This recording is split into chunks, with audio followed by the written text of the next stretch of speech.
Si Elisa de la Cruz ay isang babaeng maagang nawalan ng magulang, kaya mag-isa niyang itinaguyod ang sarili. Hanggang dahil sa kanyang trabaho bilang isang waitress, nakilala niya si Anton Vasquez na tanging lalaking pinag-alayan niya ng pagmamahal at sarili. Ngunit nang ipaalam niya ditong buntis na siya, bigla na lamang siya nitong hiniwalayan at iniwan. Pero ang anak niya pala kay Anton ang siyang makakapagpabago sa kanilang buhay. May sasabihin ako. Umupo si Elisa sa kama at umalis sa pagkakahiga sa dibdib ng kanyang kabiyak. Katatapos lamang nilang magniig na dalawa kaya parehong nagpapahinga. What? Tila ba walang gana nitong sabi sa kanya. Buntis ako, Anton. Magkakabibi na tayong dalawa. Masaya niyang anunsyo sa nobyo. Pero imbis na maging masaya katulad niya, katahimikan ang nanaig sa pagitan nilang dalawa. Hanggang sa napatayo ito at mabilis na nag-ayos ng sarili. Buntis ako, magkakabibi na tayo. Pag-ulit niya sa sinabi, baka kasi hindi lang nito maayos narinig ang kanyang sinabi. Ipalaglag mo yan. Walang emosyon itong sabi habang inaayos ang damit. Ano? Hindi makapaniwalang tanong niya dito. Hindi ka bingi, kaya alam kong narinig mo ang sinabi ko. Ikaw, naririnig mo ba ang sarili mo? Anak natin to, Anton. Kung ayaw mo mawala ako sa'yo, ipalaglag mo ang dinadala mo. Tumulo ang luha mula sa mga mata ni Elisa. Seryoso ba ito? Hindi ko kaya, Anton. If you can't, then we're done.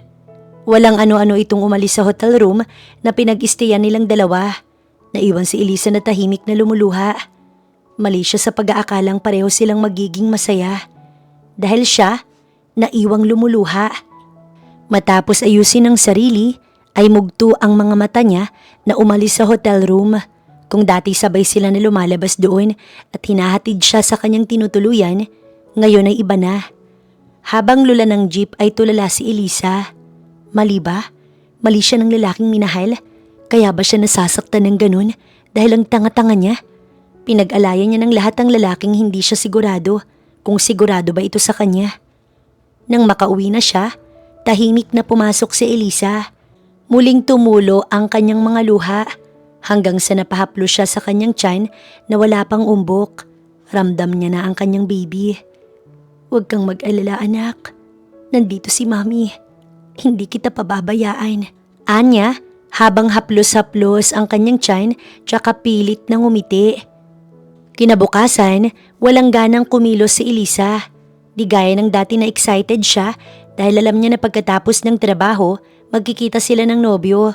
Pero ngayon hindi na. Hindi na dahil hiwalay na sila. Gusto niya. Gustong makasama si Anton pero hindi niya kaya. Ang hinihingi nitong kapalit na pagpapalaglag sa kanyang dinadala ay hindi niya kaya. Heto na po ang order niyo. Hindi niya natapos ang sasabihin nang magtama ang mata nilang dalawa ni Anton. Bumalik ito sa restaurant pero ngayon hindi na para sa kanya. May kasama na kasi itong ibang babae na hindi niya kakilala. Han, CR muna ako. Paalam nito kay Anton. Kaya silang dalawa ang naiwan. Nakahanap ka agad ng bago? Nangihinang tanong niya rito. She's my fiancé. Kakasal na kami. Ano? I already had her before you. But you know, we can still be together and I can still own you in bed. Sinubukan itong hawakan ng kanyang kamay pero umiwas si Elisa. Ginawa mo kong kabit nang wala kong kaalam-alam. It's your loss kung hindi ka papayag sa gusto ko. Ngayon ay iintindihan mo na kung bakit ayoko sa batang yan dahil ikakasal na ako. Pagtalikod niya sa lalaki, grabing sakit ang kanyang nadama pero hindi na siya lumingon dahil nakabalik na ang mapapangasawa nito. Makalipas ang 7 taon, Mama! Mama! Masayang pumasok sa loob ng bahay nila Elisa ang kanyang anak na si Mark. Naabutan nito si Elisa na abala sa paghuhugas ng mga pinaglutuan niya at pinaglagyan ng lutong ulam na kanyang tinitinda. Ubos na ang mga iyon dahil siya talaga ang hilig bilhan ng mga tao sa kanila. Itinigil na muna niyang ginagawa niya. Nagpunas ng kamay at nilapitan ang anak niya. Bakit anak? Perfect ako sa test, ma. Ako lang ang naka-perfect. Tila ba nawala ang lahat ng pagod niya sa pagluluto dahil sa narinig. Sa sobrang saya, pumantay siya kay Mark at mahigpit itong niyakap. Proud na proud talaga sa'yo si Mama, nak. Anya, pero mabilis din siyang napalayo dito. Baka kasi mahawa ito sa amoy niyang pawis. Pawis pala si Mama. Baka mahawa ka sa amoy ko. Pawis din naman ako, Mama. Kasi naglaro ako kanina saglit sa school, kaya pareho tayo. Napangiti na lang tuloy siya. Matapos ang saglit nilang usapan, pinagbihis niya na ito para makakain na ng tanghalian. Habang naguhugas ng pinggan, napapangiti na lang si Elisa. Minalas man siya sa pag-ibig noon, swerte naman siya sa anak niyang napakatalino. At nang matapos na siya ay sabay na silang kumain ng tanghalian. Paborito talaga nito ang kanyang niluto dahil marami itong nakain at nakakagutom din talagang mag-aral. Kinagabihan ay magkatabi silang mag-ina sa kama. Ma? Naupo ito sa kama. Napamulat si Elisa at tinuon ang kanyang buong atensyon sa anak niya. Bakit anak ko? Ang papa ko po, diba? Sabi niyo, may ibang asawa na po ang papa ko? Nawala ang ngiti sa kanyang labi. Naupo na rin siya. Ibig sabihin mo, may mga anak din na po sila ni papa? Hindi pa niya nasasagot ang tanong pero ito na rin ang mismong sumagot sa sariling tanong. Ang swerte-swerte po nila dahil nakakasama po nila si Papa. Kita ni Elisa ang lungkot sa mga mata ng bata. Ngunit wala siyang magawa upang iyon ay mapawi. Ma, pwede po bang malaman ko na po kung ano pong itsura ni Papa? Dahil sa awat pagmamahal sa anak, binuksan ni Elisa ang kanyang cellphone at ipinakita ang picture ng papa nito. Ito po si Papa? Tango ang naging sagot niya sa bata. Ngiti naman ang sumilay sa labi nito. Mana po ako sa inyong dalawa pero ma, mas love po kita kaysa kay Papa ha. Binalik na nito ang cellphone sa kanya. At nang gabing yon, matapos makita ang itsura ng ama, sabay na silang natulog. Kinabukasan, maagang gumising si Elisa para sa kanyang mga tindang ulam. Maaga din kasi ang kanyang mga suki, tapos may anak din siyang inaasikaso. Pero kahit na ganon, kahit mahirap, napagsasabay naman niya. Nak, sumakay ka na. Sabi niya kay Mark, paalis na rin kasi ang anak niya. Alam kasing lalakarin na naman ito ang daan papuntang eskwelahan. Ngunit umiling ito. Malapit lang naman po ang school, Mama, kaya okay lang po. Hindi niya na pinilit pa ang bata. Pagdating sa eskwelahan, diretso ang batang si Mark sa classroom. Naabutan nito ang mga kaklase na naglalaro habang siya'y tahimik lang na naupo sa isang tabi. Sa edad kasi na 6, disiplinado na itong bata. Maya-maya pa, dumating na ang kanilang teacher. Ibig sabihin, magsisimula na ang klase. Pero sa araw na yun, mayroon itong announcement. Class, may bisita ang ating school ngayon. Siya si Mr. Anton Vasquez. Magbibigay siya ng donation sa school natin. Natuwa't nagpalakpakan ng mga bata kahit na hindi nila masyadong alam ang sinasabi ng guro. Dahil tapos na ang announcement, nagsimula na itong magturo ng kanilang bagong lesson. After 3 subject, recess na pero imbis na bumalik sa classroom nila, ay sa gym pinapunta ang mga bata. Dumating na daw kasing bisita, kaya tuwang-tuwa ang mga bata maging si Mark. Siyempre, katabi niya ang mga kaklase niya sa upuan. Nang magsalita ng principal, nagpalakpakan ng mga tao sa loob ng gym. Hanggang sa ipakilala na nito ang bisita ng paaralan na siya namang ikinagulat ni Mark at halos hindi siya makapaniwala. Ito kasi ang papa niya, nakakakita niya nga lang kagabi kung anong itsura. Nakarating din naman kay Elisa ang balita tungkol sa bisita ng paaralan at gulat na gulat rin ito habang napapahiling na sana wag itong lapitan ng anak niya. Malaking gulo kasi iyon kapag nagkataon. Hindi tuloy siya makapag-focus sa pagtitinda dahil ang isip niya tumatakbo sa kung ano ang nangyayari sa paaralan. Hindi maalis ang kaba sa dibdib ng batang si Mark habang nakaupo siya sa loob ng gym. Malakas ang palakpakan ng mga tao. Pero para sa kanya, tila humina ang lahat ng tunog sa paligid. Nakatitig lamang siya sa lalaking nasa harap. Ito ang lalaking nakita niya sa cellphone ng kanyang mama kagabi. Ito ang lalaking tinatawag niyang papa sa isip niya, kahit hindi pa sila nagkakausap kailanman. Gusto niyang tumayo. Gusto niyang tumakbo palapit dito. Gusto niyang tawagin ng salitang matagal niya ng kinikimkim. Papa, ngunit hindi niya magawa. Marami itong kasamang lalaki na nakaitim ang suot. May mga bantay ito sa magkabilang gilid. Mukha itong seryoso at abala. Napahawak si Mark sa kanyang dibdib. Mabigat ang kanyang pakiramdam. Nilingon niya ang kanyang teacher na nakaupo na sa unahan. Abala ito sa pakikinig sa sinasabi ng principal.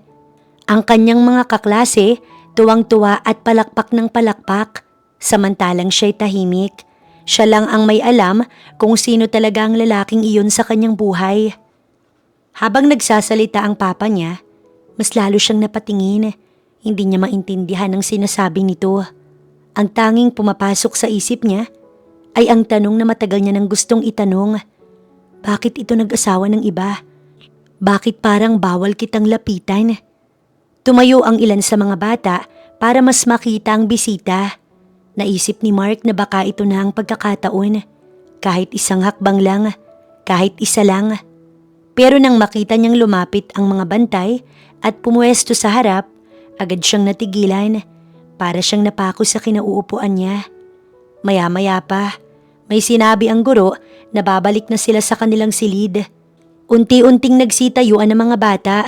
Si Mark ay mabagal na tumayo. Bago siya tuluyang lumingon, sinulyapan niya muli ang kanyang papa. Tinitigan niya ito na parang gusto niyang itatak sa kanyang isipan ang itsura nito. Alam niyang baka hindi na siya muling magkaroon pa ng pagkakataon. Tahimik siyang naglakad pabalik sa classroom kasama ang kanyang teacher at mga kaklase. Walang lumalabas na salita sa kanyang bibig. Hindi rin siya nakikipaglaro sa recess. Naupo lamang siya sa isang sulok at nakatingin sa bintana. Sa araw na iyon, parang may nagbago sa kanya. Parang may nadagdag sa puso niya at kasabay noon ay may nawala ring saya. Hindi niya makakalimutan ang araw na iyon. Ang araw na nakita niya ang kanyang papa sa personal. Ang araw na napatunayan niyang totoo ang lahat ng sinabi ng kanyang mama. Totoong mayroon siyang papa. Totoong may mundo itong iba. At totoong hindi sila parte noon. Pag-uwi niya sa bahay, tahimik pa rin si Mark. Hindi siya tumakbo tulad ng dati. Hindi siya sumigaw ng mama. Dahan-dahan lamang siyang pumasok. Agad napansin ni Elisa ang kakaibang kilos ng anak niya. Anak, bakit parang malungkot ka? Mahinahong tanong niya habang inilalapag ang sandok. Hindi agad sumagot si Mark. Lumapit lamang siya at yumakap sa kanyang mama. Mahigpit, parang ayaw niyang bumitaw. Napayakap na din si Elisa sa anak. Ramdam niya ang bigat ng pakiramdam nito. Ma, nakita ko po si Papa. Nanlaki ang mga mata ni Elisa. Saglit siyang napahigpit sa yakap. Ngunit mabilis din niyang kinontrol ang sarili. Ayaw niyang ipakita ang takot at sakit sa anak. Lumapit ka ba sa kanya? Gusto ko po sana siyang lapitan. Pero hindi ko po nagawa. Marami po siyang bantay eh. Natakot po ako. Bumalik na lang po ako sa classroom. Huminga ng malalim si Elisa. Pinaglaruan ang buhok ng anak niya. Okay lang yan anak. Ma'am, masakit po. Pero masaya rin po ako kasi nakita ko na po siya. Anak, sapat na ang nakita mo siya. Okay lang po ba talaga na tayo lang mama? Ngumiti si Elisa kahit na masakit sa kanya. Oo anak, okay lang tayo kahit tayong dalawa lang. Hindi ka naman nag-iisa diba? Nandito si mama. Muling yumakap si Mark. Mas mahigpit, mas matagal. Sa yakap na iyon, naramdaman niyang sapat na ang pagmamahal ng kanyang mama. At sa puso ni Elisa, kahit masakit ang katotohanan, alam niyang hindi nila pwedeng makasama ang Sa gabing yun bago matulog si Mark, tinitigan niyang kisame. Hindi niya alam kung kailan niya muling makikita ang kanyang papa. Pero sigurado siya sa isang bagay. Hindi niya makakalimutan ang araw na iyon. Ang araw na nakita niyang tunay na ama. Habang lumilipas ang mga taon, unti-unting lumalaki ang batang si Mark. Mula sa pagiging tahimik na bata, naging mas seryoso siya sa buhay. Sa murang edad pa lang, may nakatatak na sa kanyang isipan. Isang pangarap na tila ba napakalayo. Ang mabuo silang tatlo. Siya ang mama niya at ang kanyang papa. Ngunit habang tumatagal ay mas lalo niyang nauunawaan na baka pangarap lang iyon magpakailanman. Hindi man niya sinasabi, alam ni Mark na may kulang sa kanilang buhay. Ngunit hindi niya hinayaan na maging dahilan iyon para sumuko. Sa halip ay ginawa niya itong lakas. Ginawa niya itong inspirasyon. Sinabi niya sa sarili niya na balang araw magiging proud ang kanyang mama. At kung sakaling dumating ang araw na makita niyang muli ang papa niya, may maipagmamalaki siya dito. Kaya mula elementary, sineryoso ni Mark ang kanyang pag-aaral. Palagi siyang maagang pumapasok. Tahimik siyang nakaupo sa loob ng silid-aralan. Laging nakikinig sa guro. Kapag may assignment, agad niya itong ginagawa. Kapag may pagsusulit, kanyang pinag-iigihan. Hindi siya sumasali sa gulo. Hindi rin siya pala absent. Para sa kanya, mahalaga ang oras at pangarap. Tuwing gabi, makikita si Mark na nag-aaral. Habang si Elisa naman, nagluluto o nagbabalot ng ulam. Minsan ay napapatingin si Elisa sa anak at napapangiti pa. Kahit pagod siya sa buong araw, nawawala iyon kapag nakikita niya ang pagsisikap ng anak niya. Alam niyang ginagawa ito ni Mark hindi lang para sa sarili, kundi para na rin sa kanya. Mama, proud ka ba sa akin? Minsang tanong ni Mark habang nag-aaral. Oo anak, lagi akong proud sa'yo. Ngunit sa loob ng puso ni Mark, may isa pang taong gusto niyang mapasaya. Isang taong hindi niya makasama. Ang taong minsan lang niya nakita, ang kanyang papa. Dumating ang araw ng graduation sa elementary. Nakatayo si Mark sa entablado bilang valedictorian. Palakpakan ng mga tao. Kita sa mukha ni Elisa ang tuwa habang lumuluha. Hindi niya akalain ang batang minsang tahimik at malungkot ay magiging ganito kagaling. Nang tawagin si Mark, tuwid ang tindig nito. Buong tapang siyang humarap sa lahat. Habang binibigkas ang talumpati, saglit siyang napatigil. Napatingin siya sa mga upuan. Nakita niya ang kanyang mama. Nakangiti at umiiyak. Ngunit sa kabilang bahagi ng kanyang isipan, may bakanting upuan. Isang upuang sana para sa kanyang papa. Ngunit wala ito. Tinapos niya ang talumpati na may ngiti kahit may kurot sa puso. Lumipas sa mga taon at pumasok si Mark sa high school. Mas lalo pa niyang pinaghusayan ng pag-aaral. Naging mas responsable siya, mas determinado. Kahit maraming pagsubok, hindi siya sumusuko. Tuwing napapagod, iniisip niya ang kanyang mama na mag-isang lumalaban para sa kanila. Sa senior high school, muli siyang nagtapos bilang valedictorian. Muling umakyat sa entablado, muling palakpakan, muling tuwa. Ngunit ganoon pa rin ang pakiramdam. Masaya ngunit may kulang. Buo ang ngiti ng mama niya, ngunit hindi pa rin kompleto ang nasa paligid. Ang galing mo anak, umiiyak na sabi ni Elisa sa anak matapos ang graduation. Para sa'yo po to ma, sagot ni Mark habang yakap ang ina. Pagkatapos ng high school, pumasok si Mark sa kolehiyo. Mas mahirap ang pinagdaanan niya roon. Mas mabigat ang aralin, mas maraming puyat, mas maraming sakripisyo. Ngunit hindi pa rin siya sumuko. Sa bawat gabi na halos hindi siya makatulog, iniisip niya ang kanyang pangarap, ang araw na masasabi niyang sulit ang lahat. Dumating ang graduation sa kolehiyo. Magna cum laude si Mark. Muling nakatayo sa entablado. Muling proud ang kanyang mama. Hawak ni Elisa ang medalya ng anak niya. Nanginginig ang kamay sa sobrang saya. Anak, sobrang proud ako sa'yo. Salamat po ma. Ngunit habang naglalakad siya pababa ng entablado, napatingin siya sa paligid. Muli niyang hinanap ang isang muka. Isang taong sani nandoon. Isang taong sana pumapalakpak din ngunit wala roon. Sa gabing yun, magkatabi silang mag-ina sa sala. Tahimik ang paligid. Ma? O nak? Sana po nandun din si Papa kanina. Masakit man, hinaplos ni Elisa ang buhok ng anak. Ngumiti si Mark. Kahit masakit ay tanggap niya. Ngunit sa puso niya, mananatili ang pangarap.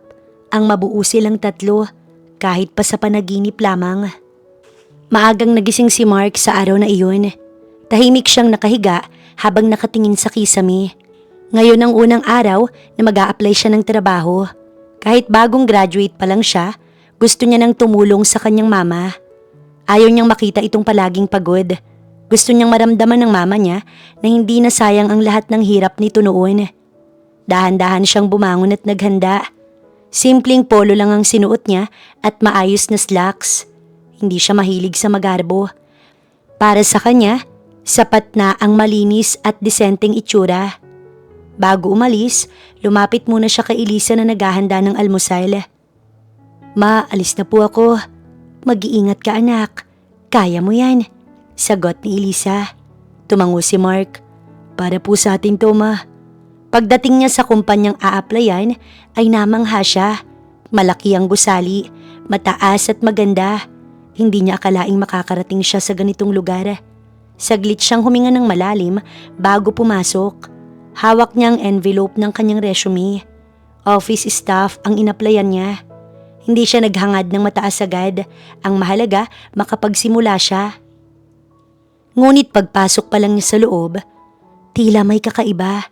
Maingay ang paligid, may mga empleyadong nakatigil, may ilan ang nagbubulungan. Napakunot noo si Mark habang lumalapit sa pinanggagalingan ng ingay. Doon niya nakita ang isang babaeng empleyado. Nakayuko ito habang sinisigawan ng isang lalaking mukhang mataas ang posisyon. Halata sa tono ng boses nito ang galit. Ang simple-simple ng utos, hindi mo pa magawa. Sigaw ng lalaki. Kung hindi mo kaya ang trabaho mo, umalis ka na rito. Nanginginig ang babae. Kita ang luha sa mga mata. Sir, pasensya na po. Aayusin ko po kaagad. Ngunit lalo lamang itong sinigawan. Wala akong pakialam sa dahilan mo. Hindi na nakatiis si Mark. Hindi niya alam kung saan ang galing ang lakas ng loob niya na lumapit at humarap sa lalaki. Sir, hindi po tama ang pagsigaw ninyo. Empleyado rin po siya. Tao rin po siya. Biglang natahimik ang paligid. Lahat ay napatingin kay Mark. Gulat ang lalaki't mas lalong nagalit. Sino ka para mga elam? Isa lang pong ordinaryong tao. Pero hindi po tama ang ganyan. Lalo pang uminit ang ulo ng lalaki. Guardia, palabasin niyo to. Umiyak na ang babae. Sir, wag po. Ngunit bago pa man may makalapit ay may pumasok na isang matandang lalaki. Tahimik, ngunit ramdam ang otoridad nito. Agad tumayo ng tuwid ang mga empleyado. Kilala nila ito, ang CEO ng kumpanya. Anong nangyayari dito? Malamig na tanong ng matanda. Namutla ang lalaking sumisigaw. Sir, may bastos lang pong... Ngunit itinaas ng CEO ang kamay. Narinig ko ang lahat. Lumapit ito kay Mark at tiningnan siya mula ulo hanggang paa. Walang takot ang mga mata ni Mark. Hindi siya umatras. Ikaw, bakit ka nakialam? Tanong ng CEO. Dahil mali po ang ginagawa niya. Walang karapatan ng kahit na sino na sigawan ng kapwa nila. Saglit na natahimik ang matanda. Maya-maya ay ngumiti ito. Isang ngiting bihira nitong ipakita. Magaling, may prinsipyo ka. Napatingin ito sa sekretary nitong kanina pa nakatayo sa tabi. Ikaw, hindi ba sabi mo'y aalis ka na? Pwede ka nang umalis.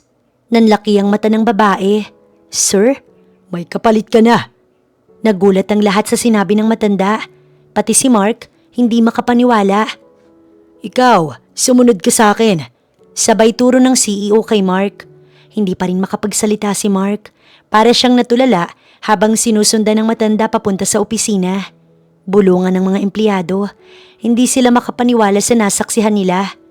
Pagdating sa opisina, pinaupo siya ng CEO. Anong pangalan mo? Mark po. Graduate ka na ba? Opo.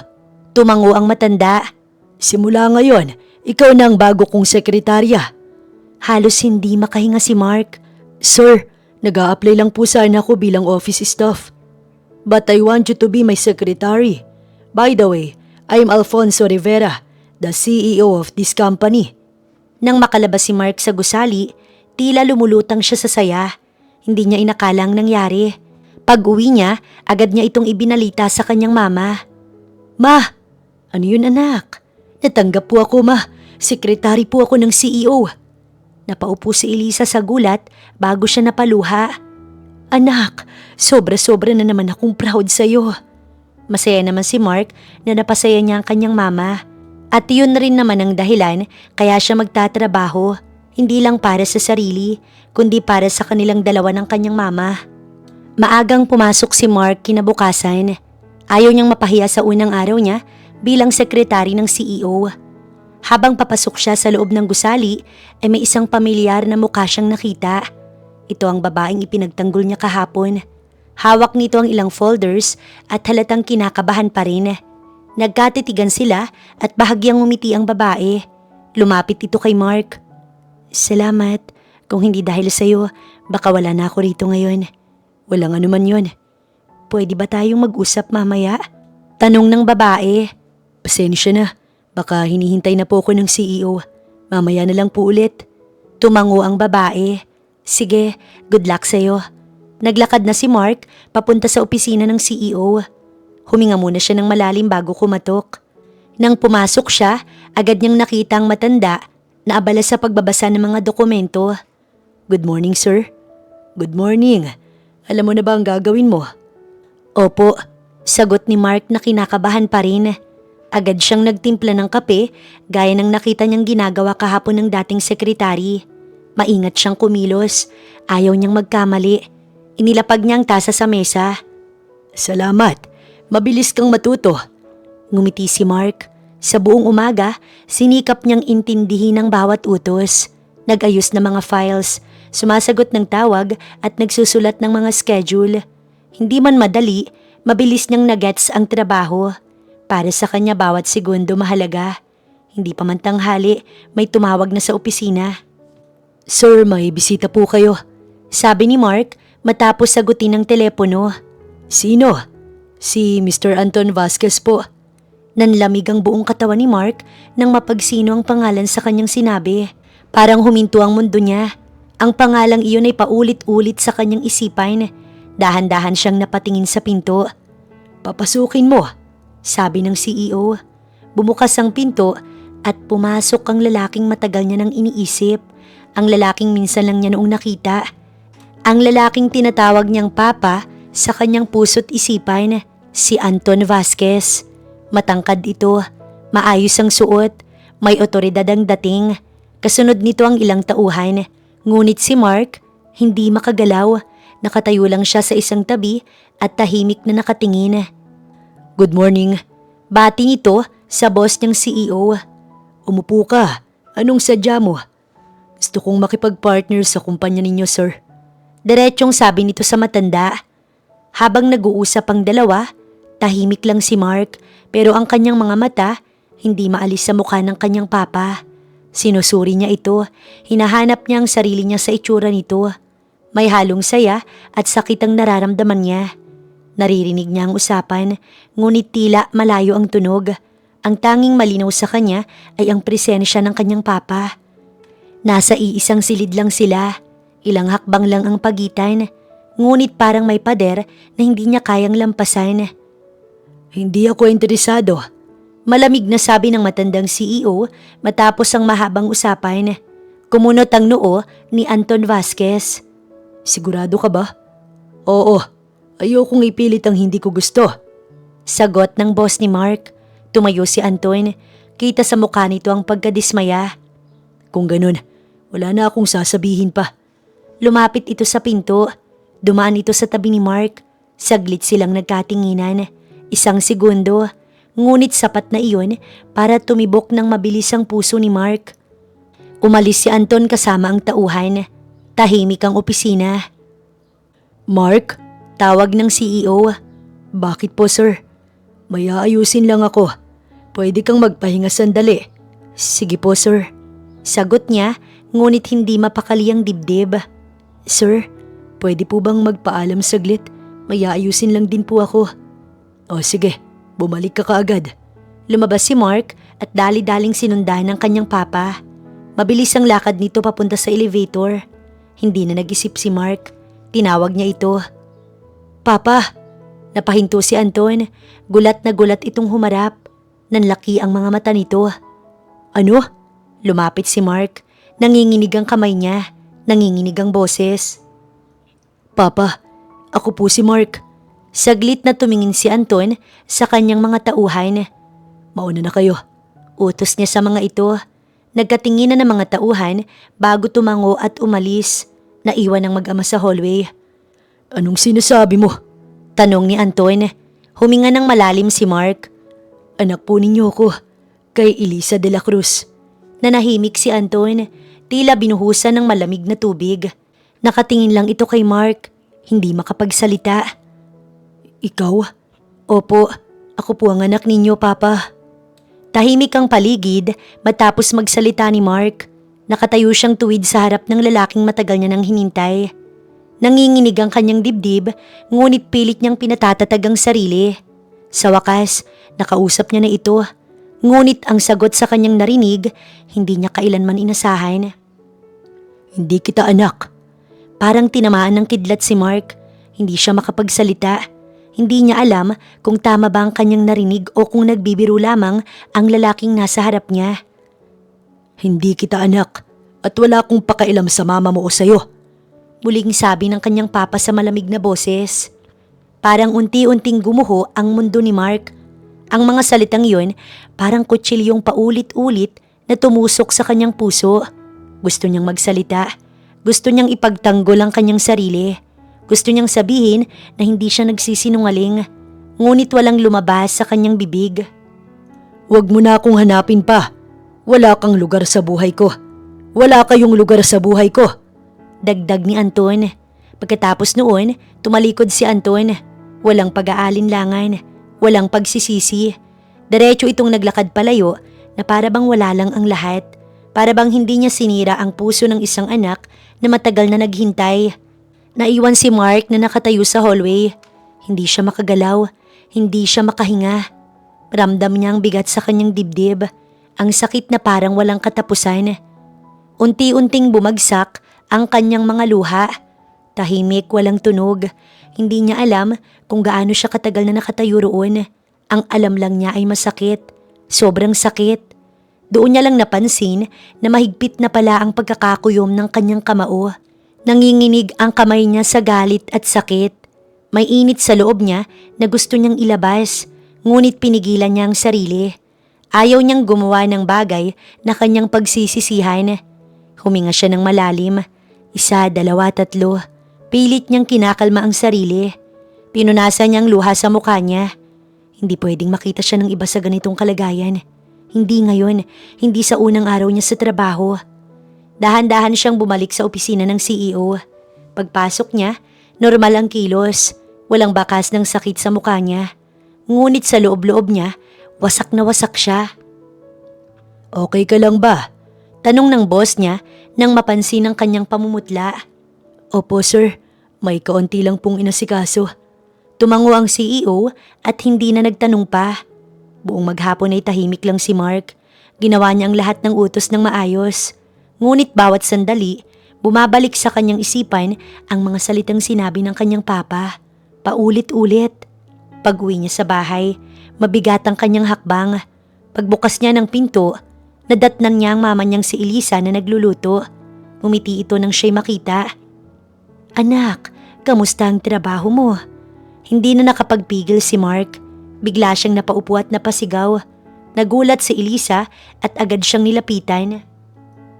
Anak, anong nangyari? Huminga ng malalim si Mark bago nagsalita.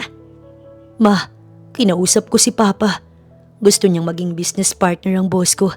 Kaya nagkita kaming dalawa. Nanlaki ang mga mata ni Elisa. Anong sinabi niya? Tahimik na tumulo ang mga luha ni Mark. Sinabi niyang hindi niya ako anak. Wala raw po siyang pakialam sa atin, Mama. Parang binuhusan ng malamig na tubig si Elisa. Napaupo ito sa tabi ng anak.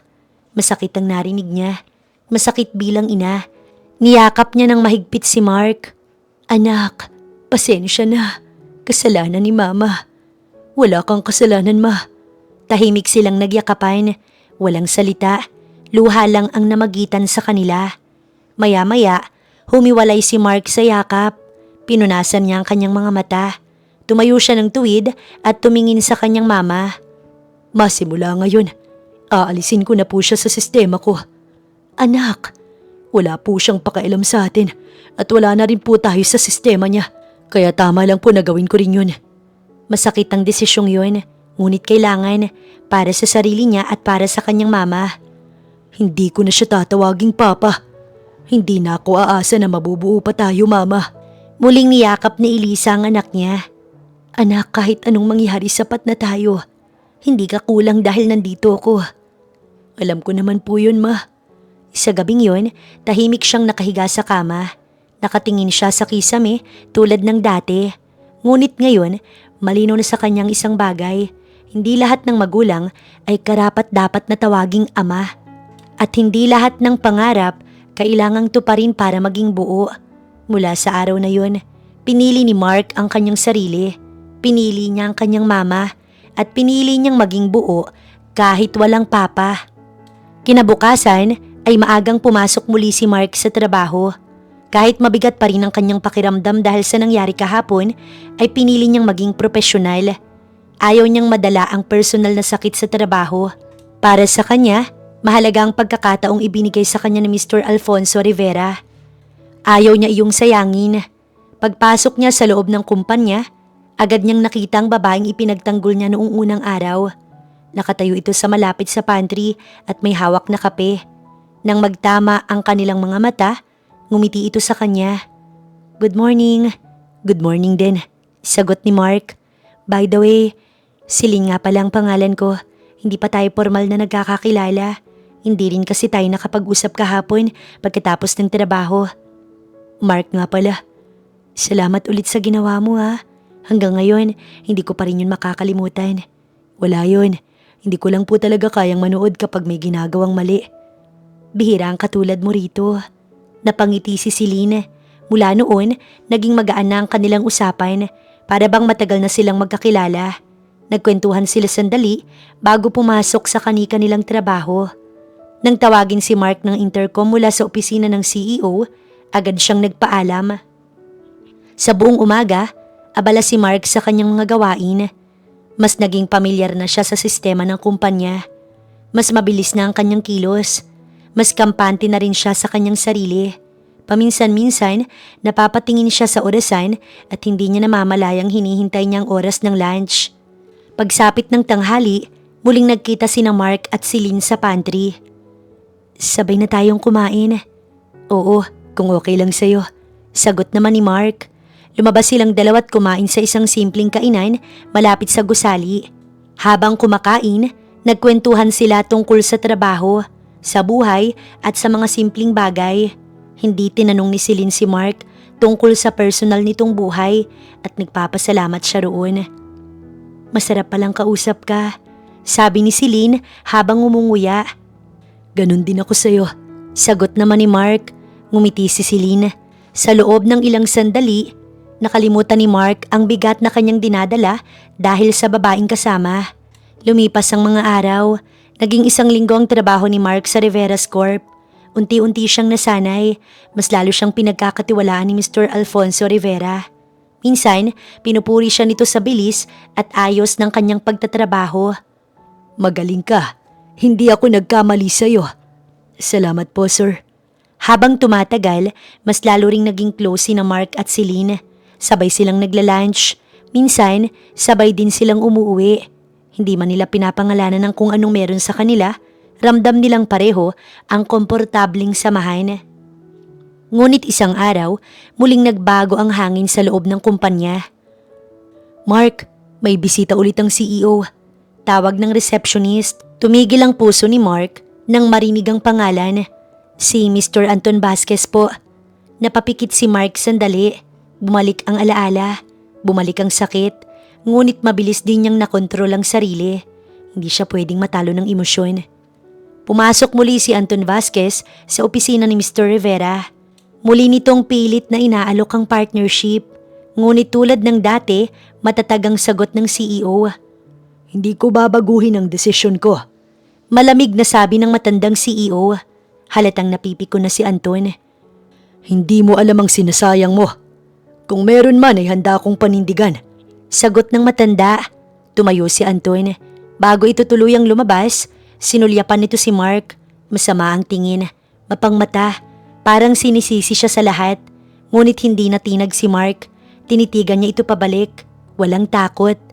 Pagkaalis ni Anton, napabuntong hininga si Mr. Rivera. Sir, wag na lang po kayong magpaapekto. Napatingin ng CEO sa kanya. Hindi ako natitinag sa mga taong ganyan. Alam ko po yun, sir. Pinapaalala ko lang po. Sa sandaling yon, mas lalong humanga si Mr. Rivera kay Mark. Sa labas ng opisina naghihintay si Celine. Okay ka lang? Oo, okay lang. Sagot ni Mark. Okay lang siya kahit wala siyang ama. Dahil meron naman siyang kaibigan na tulad ni Celine. Boss na mabait at inang todo suporta sa kanya. Kaya hindi niya na kailangan pa ang kanyang papa. Habang lumilipas ang mga araw, mas lalo pang naging abala si Mark sa trabaho. Ngunit kahit abala, may napapansin siyang kakaiba sa kanyang boss. Hindi na ito katulad ng dati na laging tuwid ang tindig at malakas ang boses. Madalas na itong napapaupo. Minsan, napapahawak sa dibdib. May mga sandaling tila nahihilo. Sir, okay lang po ba kayo? Minsang tanong ni Mark habang inaabot ang mga papeles. Ngumiti lamang ang CEO. Okay lang ako. Konting pagod lang. Ngunit hindi kumbinsido si Mark. Araw-araw, mas lalo niyang napapansin ang pamumutla ng mukha ng matanda. Minsan ay hindi na ito kumakain ng maayos. Kahit si Celine, napansin din iyon. Mark, napapansin mo rin ba si Sir Rivera? Oo, Celine. Parang may sakit siya. Hindi nagtagal, dumating ang araw na hindi na kinaya ng CEO. Habang nasa gitna ng meeting, bigla itong napahawak sa mesa. Nanlambot ang kanyang katawan at muntik nang matumba. Agad tumakbo si Mark papunta sa kanya. Sir! Sigaw ni Mark, kasunod si Celine. Tinulungan nilang maupo ang matanda, ngunit tuluyan itong nawalan ng malay. Nagkagulo ang buong opisina. Walang nag-aksaya ng oras at agad silang tumawag ng ambulansya. Sa hospital, magkatabi sina Mark at Celine na naghihintay sa labas ng emergency room. Pareho silang tahimik, pareho silang kinakabahan. Ilang minuto ang lumipas na parang oras. Mark, sana okay lang siya. Oo, Celine, sana. Hindi niya inaasahan na ganito kalaki ang magiging epekto ng boss niya sa kanya. Sa maikling panahon, naging mahalaga ito sa kanyang buhay. Hindi lang bilang boss, kundi bilang taong nagtiwala sa kanya. Lumabas ang doktor, makalipas ang ilang sandali, agad silang tumayo. Kamusta po siya, Dok? Huminga ng malalim ang doktor. May sakit po ang pasyente. Nagkatinginan sina Mark at Celine. Kinabahan sila. May cancer po siya matagal na. Parang binagsakan ng mabigat na bato ang dibdib ni Mark. Hindi siya makapagsalita. Si Celine naman, napaupo at napaluha. Pwede po ba naming makita? Tanong ni Mark kahit nanginginig ang boses. Tumango ang doktor. Pwede pero sandali lang. Pagpasok nila sa kwarto, nakita nila ang CEO na nakahiga sa kama. May dextrose ngunit nakangiti ito nang sila'y makita. Bakit ganyan ang mga mukha ninyo? Parang kayo ang may sakit. Hindi napigilan ni Celine ang luha. Sir? Okay lang ako. Huwag kayong mag-alala. Lumapit si Mark. Sir, pasensya na po. Dapat mas maaga pa po naming napansin. Umiling ang matanda. Hindi ninyo kasalanan. Saglit na tumahimik ang paligid bago muling nagsalita ang CEO. Mark. Opo, sir. May sasabihin ako sa'yo. Nagkatinginan sina Mark at Celine. Kung sakaling mawala ako, ikaw ang papalit sa akin bilang CEO ng Rivera's Corp. Sir, ano po? Hindi ako nagbibiro. Ikaw ang napili ko. Pero sir, hindi po ako handa. Mas marami pa po ang may karanasan sa akin. Ngumiti ang matanda. Hindi lang karanasan ang basihan. Kabutihan din at nakita ko yun sa'yo, Mark. Tahimik na nakinig si Mark. Wala akong pamilya. Wala akong anak. Ngunit sa maikling panahon, naging anak na ang turing ko sa'yo. Napaluha si Mark. Hindi niya inaasahan ng mga salitang yon. Sa dami ng sakit na naranasan niya bilang anak na itinakwil, ngayon na may isang taong kusang tumanggap sa kanya. Sir, ayoko pong mawala kayo. Nanginginig niyang sabi. Ngumiti ang CEO at marahang hinawakan ng kamay ni Mark.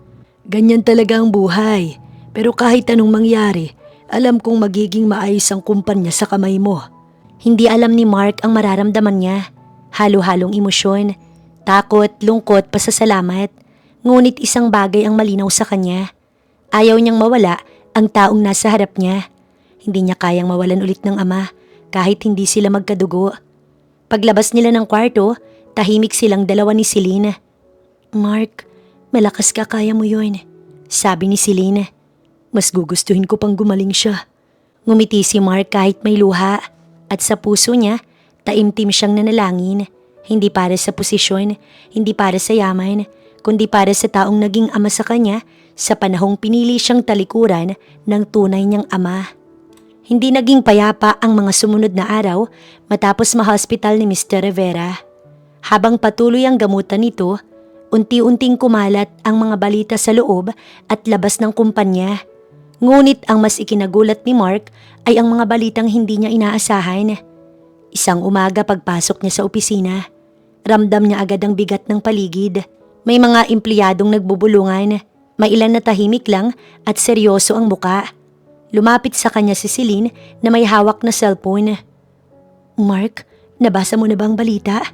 Napakunot noo si Mark. "Anong balita?" Ipinakita ni Celine ang screen ng cellphone. Nandoon ang isang artikulo. Nakalagay doon ang pangalan ng kanyang boss. Sinisiraan ito. Masama raw ang ugali. Walang puso sa mga empleyado. Ganid sa pera. At ang pinanggalingan ng balita, walang iba kundi ang kanyang ama na si Anton Vasquez. Biglang uminit ang ulo ni Mark. Nanginig ang kamay niya sa galit. "Hindi totoo to. Kilala ko si Sir Rivera. Hindi siya ganyan." "Alam ko pero kumakalat na sa media." Hindi na napigilan ni Mark ang sarili. Pumasok siya agad sa hospital para kausapin ang boss niya. Pagpasok niya sa kwarto, nadatnan niya itong nakahiga, ngunit tulad ng dati, may ngiti pa rin sa labi. "Sir, may ginagawa po si Mr. Vasquez. Sinisiraan po niya kayo." Ngumiti lang si Alfonso Rivera. "Alam ko. Hindi po ba kayo magagalit? Hindi totoo ang mga sinasabi niya tungkol sa inyo. Hayaan mo na." Dahan-dahang umiling ang matanda. "Sir." "Mark, oras na." Napahinto si Mark. "Oras na po ng alin? Oras na para mapunta sa iyo ang kumpanya. Malapit na akong mawala." Nanlaki ang mata ni Mark. "Sir, wag po kayo magsalita ng ganyan."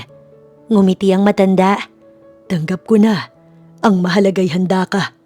Masakit ang narinig ni Mark. Gusto niyang umangal. Gusto niyang umiyak. Ngunit wala siyang nagawa kundi hawakan ang kamay ng boss niya. "Salamat. Sa maikling panahon naging masaya ako dahil nagkaroon ako ng anak na tulad mo." Mahinang sabi ng matanda. Napayuko si Mark. Hindi niya napigilan ng luha. Kinabukasan, habang papasok si Mark sa kumpanya, ay may tumawag sa kanya. Isang tawag na hinding-hindi niya makakalimutan. "Sir?" Nanginginig na sabi ng boses sa kabilang linya. "Wala na po si Mr. Rivera." Parang huminto ang mundo ni Mark. Napatigil siya sa paglalakad. Hindi siya makapagsalita. Pagdating niya sa Rivera's Corp, ay balot ng lungkot ang buong gusali. May mga empleyadong umiiyak. May mga tahimik lang na nakatungo. Wala ang CEO na minahal at nire-respeto ng lahat. Nagluksa ang buong kumpanya. Hindi lang siya boss. Isa siyang ama. Isa siyang gabay. Isa siyang mabuting tao. Sa harap ng kabaong, tahimik na tumayo si Mark. Pinipigilan niya ang luha. Ngunit sa loob niya ay may apoy na unti-unting lumalaki. Galit. Galit sa lalaking sumira sa pangalan ng taong wala na. Si Anton Vasquez, ang kanyang ama. Hindi na napigilan ni Mark ang sarili. Sa araw ding yun, hinarap niya ang media. Lahat ay nagulat. Walang nakakaalam sa gagawin niya. "May kailangan kayong malaman." Mariin niyang simula. "Hindi malinis na tao si Anton Vasquez." Nagkagulo ang mga reporter. Kumislap ang mga kamera. Inilantad niya ang maling balita tungkol sa aking boss. Pero ngayon, ilalabas ko ang katotohanan tungkol sa kanya. Isinalaysay lahat ni Mark. Ang tungkol sa kanyang mama. Ang tungkol sa kung paano sila iniwan. Kung paano tinanggihan ng responsibilidad. Kung paano nito tinakwil ang sarili niyang anak. "Ang kwentong to ay galing mismo sa mama ko."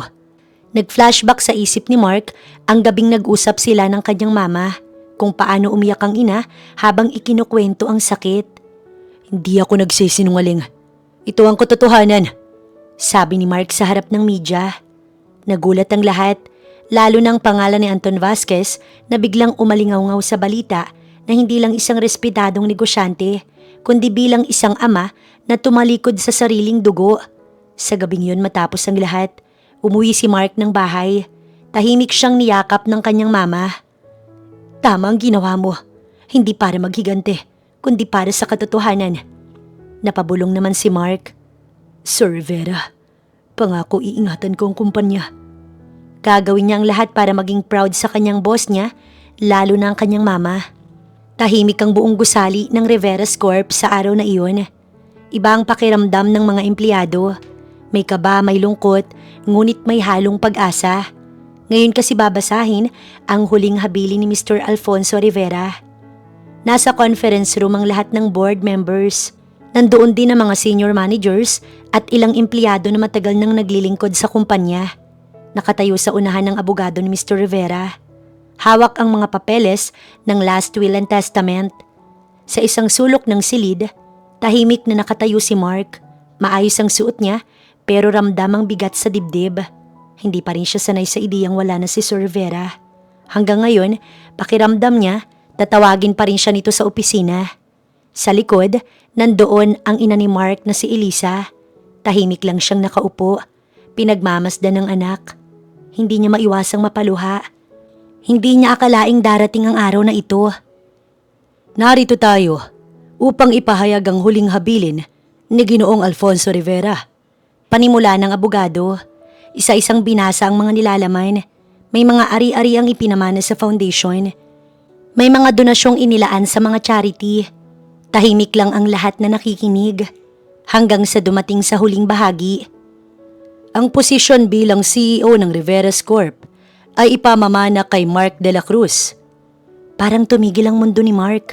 Napatingin ang lahat sa kanya. May mga nagulat, may mga nagbulungan, ngunit walang tumutol. Sa halip, unti-unting may pumalakpak. Isa, dalawa, hanggang sa sumabay ang buong silid. Tumayo ang chairman ng board. Ginagalang namin ang desisyon ni Mr. Rivera. Tinatanggap namin si Mark de la Cruz bilang bagong CEO ng kumpanya. Napalunok si Mark. Hindi siya makapaniwala. Hindi niya inaasahan na ganito ang mangyayari. Ngunit sa gitna ng kaba, may naramdaman siyang lakas. Lumapit siya sa unahan. Hindi ko po ito inaasahan. Pero pangako ko po na hindi ko sasayangin ang tiwalang ibinigay sa akin ni Sir Rivera. Napatingin siya sa paligid. Hindi lang po ito negosyo para sa akin. Ito po isang malaking responsibilidad. Muling pumalakpak ang lahat ng naroon. Sa likod ng silid, tahimik na umiiyak si Elisa. Tinakpan niya ang bibig para hindi humikbi. Ang dating batang kanyang inaalagaan, ngayon ay nakatayo bilang pinuno ng isang malaking kumpanya. Anak, ang galing mo. Mahina niyang bulong. Matapos ang pagpupulong, isa-isang lumapit ang mga empleyado kay Mark. Kinamayan siya, binati, walang inggit, walang galit. Tanggap siya ng lahat. Mabuti kang tao. Sabi ng isang matandang empleyado. Yan ang nakita ni Sir Rivera sa'yo. Ngumiti lang si Mark. Alam niyang hindi siya perpekto, ngunit ginagawa niya ang lahat para maging karapat-dapat. Samantala, iba-iba ang sitwasyon sa bahay ni Anton Vasquez. Magulo, maingay at puno ng galit. Dahil sa ito, pinag-uusapan na tayo ng lahat. Sigaw ng kanyang asawa. Tahimik si Anton, nakaupo sa sofa. Hawak ang cellphone na puno ng balita tungkol sa kanya. Dating respetadong pangalan, ngayon ay wasak na. Hindi na pumasok ang mga bata sa school. Pinagtatawanan sila. Dagdag ng asawa. Napapikit si Anton. Sa unang pagkakataon, ramdam niya ang bigat ng lahat ng ginawa niya noon. Umalis na lang tayo. Sa ibang bansa tayo magpunta. Malamig niyang sabi. Saglit na katahimikan. Pagod na ang kanyang asawa. Pagod na rin ang mga anak. Wala na silang lakas para lumaban. Sige, kung yun lang ang paraan. Sagot ng kanyang asawa.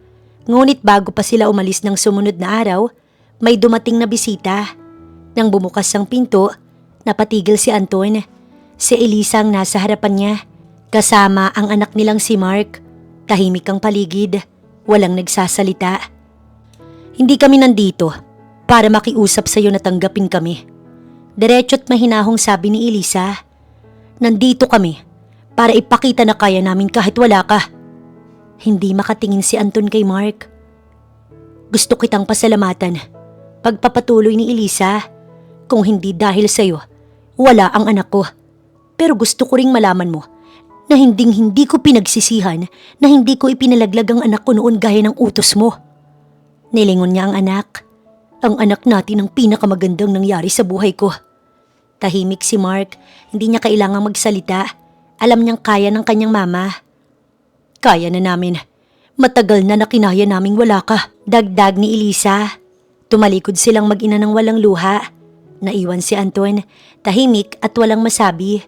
Sa paglabas nila ng gate, napatingin si Elisa sa anak. Hindi pa rin ako makapaniwala. Ikaw pa lang magpapayaman sa akin, anak. Matagal na tayong mayaman, ma, sa pagmamahal. Niyakap ni Mark ang kanyang mama.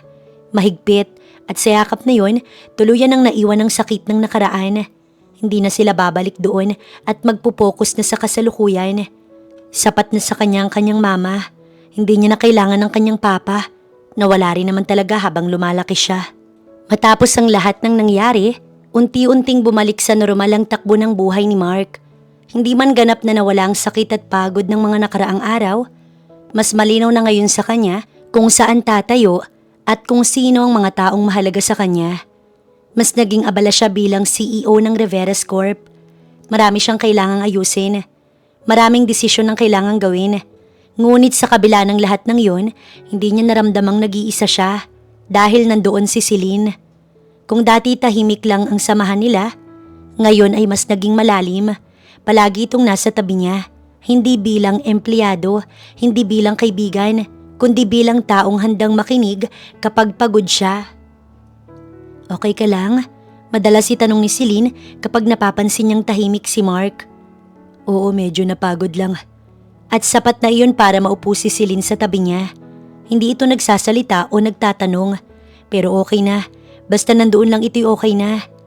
Isang hapon, matapos ang mahabang meeting, sabay silang lumabas ng opisina.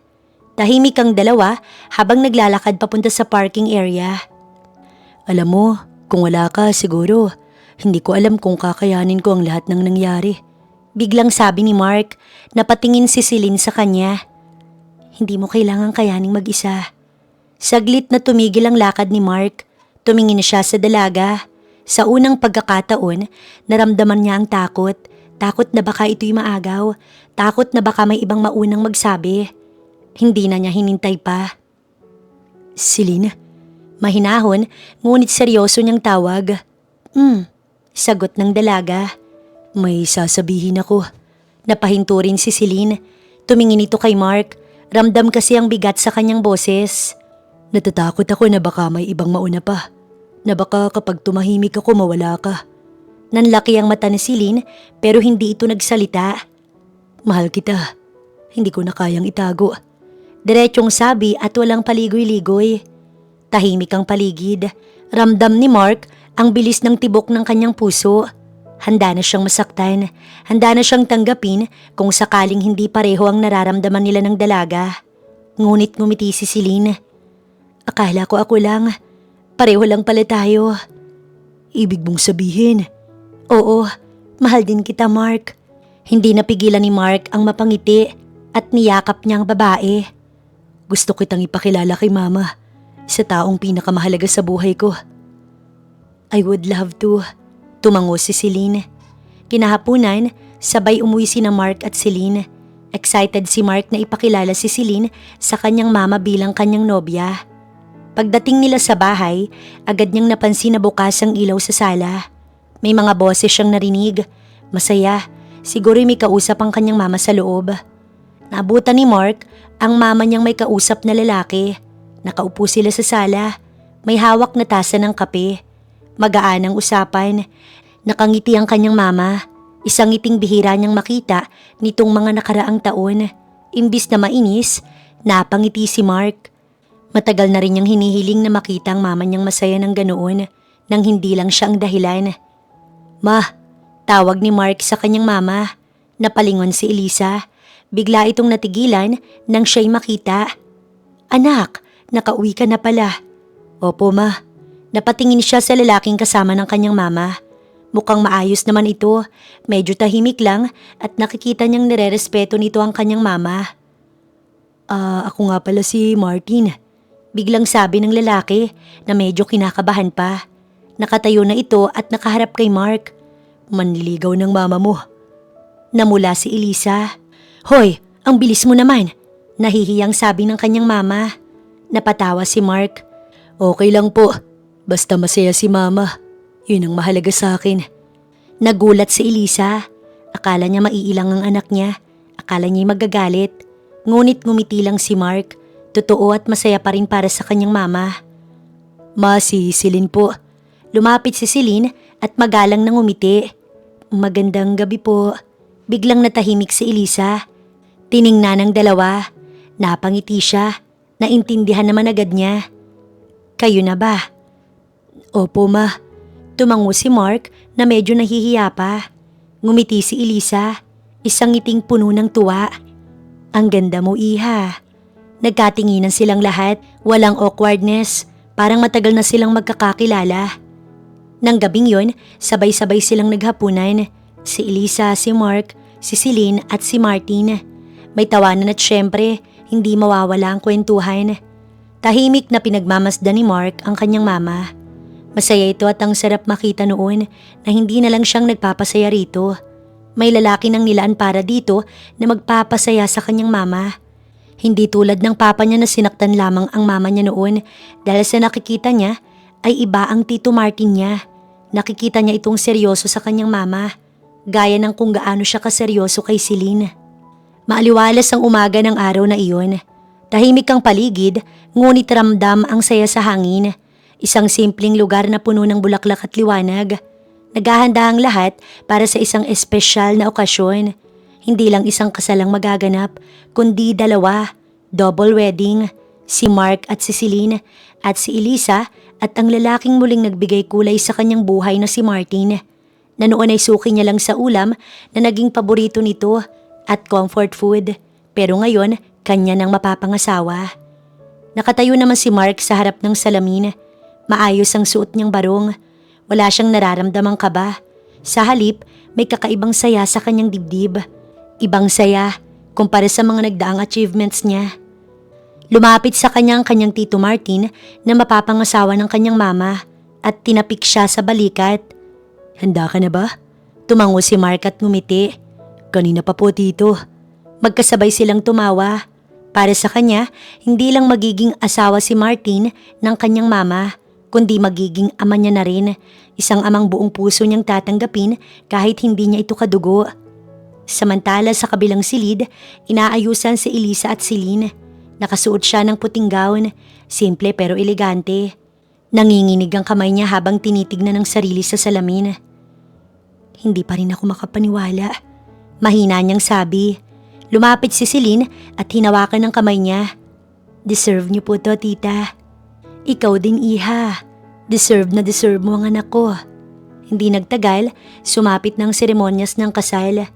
Habang binibigkas ang mga sumpaan, tahimik ang lahat. Ramdam ang lalim ng bawat salita. Pangako kong pipiliin ka araw-araw. Sa saya at hirap. Sabi ni Mark kay Celine.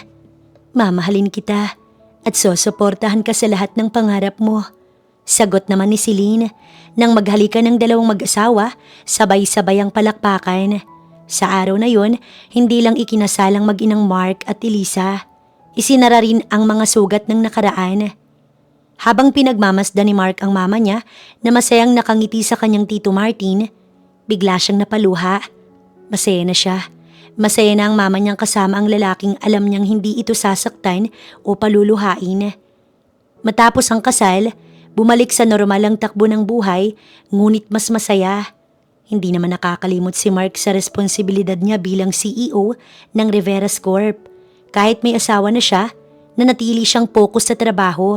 Araw-araw, pinapaalala niya sa sarili ang pangako niya kay Sir Rivera.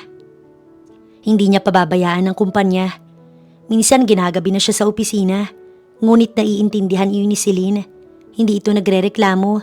Sa halip, sinusuportahan siya ng asawa. Makalipas ang ilang buwan, isang magandang balitang dumating. Buntis si Celine. Hindi napigilan ni Mark ang luha nang iyon ay malaman. Hawak niya ang kamay ng asawa habang nanginginig sa tuwa. Magiging mommy at daddy na tayo. Oo, Mark. Ngumiti si Celine. Ilang buwan nang lumipas, isinilang ang kanilang anak. Pinangalanan nila itong Calix. Habang lumalaki si Calix, kitang-kita ang katalinuhan nito. Maaga itong natutong magsalita. Palaging masayahin. Palaging nakaabang ito kay Mark kapag umuwi ito galing trabaho. Papa! Sigaw nito sabay takbo. Hindi nagsasawang kargahin ni Mark ang anak niya. Samantala, si Elisa ay masaya ring nakamasid sa buhay niya ngayon. Madalas siyang tahimik na nakaupo sa sala. Hawak ang tasa ng kape habang pinapanood ang asawang si Martin na kalong ang apo nilang si Calix. Minsan napapatanong siya sa sarili, paano kung sinunod niya si Anton noon? Magiging ganito kaya siya kasaya? Napailing siya at napangiti. Hindi. Kung hindi siya iniwan nun, hindi niya makikilala si Martin. Hindi magiging ganito ang buhay niya. Hindi niya mararanasan ang ganitong saya. Sa huli na pagtanto niya na hindi siya minamalas noon, inilalayo lang siya ng buhay sa maling tao at inilalapit sa tamang kapalaran. Ang anak niyang nagdala sa kanya rito. Si Mark ang pinakatamang nangyari sa kanyang buhay. At sa wakas, buo na silang pamilya. Dahil minsan, ang tunay na pamilya hindi nasusukat sa dugo kundi sa pagmamahal. Makalipas ang 2 taon, nang araw na yun ay maagang nagising si Mark. Tahimik ang buong bahay. Rinig niya ang mahina na paghilik ng asawa niyang si Celine sa tabi niya. Saglit siyang napatingin dito't napangiti. Masaya siya. Dahan-dahan siyang bumangon at lumabas ng kwarto. Pagdating niya sa kusina, nadatnan niya ang mama niyang si Elisa na nagtitimpla ng kape. Nakangiti ito't with love talaga kahit paggawa lang ng kape. Ang aga mo naman, ma. Alam mo naman anak, nasanay na ako. Nagkatinginan ng mag-ina at sabay na napangiti. Maya-maya pa, bumaba na ang asawa ni Elisa na si Martin. Nakasuot ng simpleng damit. Dala ang paborito nitong tasa. Good morning. Good morning po, sagot ni Mark. Sa sandaling yon, may marahang iyak na narinig mula sa itaas. Gising na si Calix, sabi ni Celine mula sa hagdan habang karigang bata. Agad na lumapit si Mark. Ako na, sabi niya sabay buhat sa anak. Papa, masiglang sabi ni Baby Calix kahit hindi pa malinaw ang bigkas. Napatawa silang lahat. Umupo silang magkakasama sa mesa. Simpleng almusal lang, tinapay, itlog at kape. Pero sapat na sa kanila, ang mahalagay sama-sama. Parang ang bilis ng panahon. Biglang sabi ni Elisa habang pinagmamasdan si Calix. Parang kailan lang ikaw ang karga ko. Ngayon may sarili ka ng anak. Napatingin si Mark sa kanyang mama. Kung hindi dahil sa iyo, ma, wala ako dito. Hindi na sumagot si Elisa. Ngumiti na lang siya. Alam niyang sapat na yun. Matapos kumain, napagdesisyon na nilang magpunta sa park. Gusto ni Baby Calix na maglaro. Gusto rin nilang magpahinga kahit sandali lang.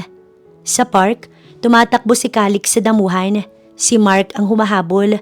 Tawa ng tawa ang bata. Paminsan-minsan, nadadapa pero agad ding tumatayo. Ang kulit ni Baby Calix. Tawang sabi ni Martin. Kamukha ng tatay. Biro ni Elisa. Napangiti si Mark. Ipinagmamalaki niya yung nakamukha niyang anak niya. Umupo sila sa isang bangko. Pinagmamasdan ng mga bata habang naglalaro.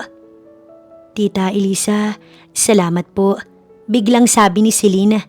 Para sa naman? Sa pagpapalaki po kay Mark.